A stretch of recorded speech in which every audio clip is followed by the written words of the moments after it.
সব সময় সবাই শুধু আরাম খুঁজে, আবারও চলে আসলাম সুন্দর একটা লোকেশনে। সেই পুরনো মহেরা জমিদার বাড়ি।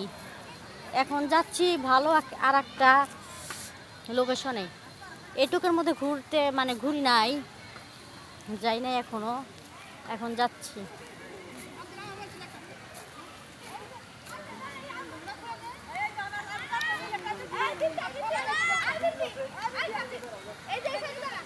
কিনে দে রেশমি চুরি,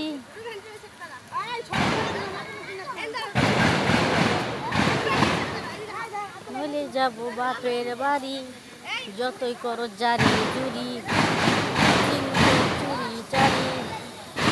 এই যে লোকেশনে আসলাম যেই কারণে ওটা দেখাইতেছি। মানুষ চালাক, বেশি চালাক হলে যা হয়। নিশ্চিত কোনো একটা রং লাগাইছে, মানে রং ফালাই দিচ্ছে, যে কারণে পানি এরকম হয়েছে। এটা কোনো কথা?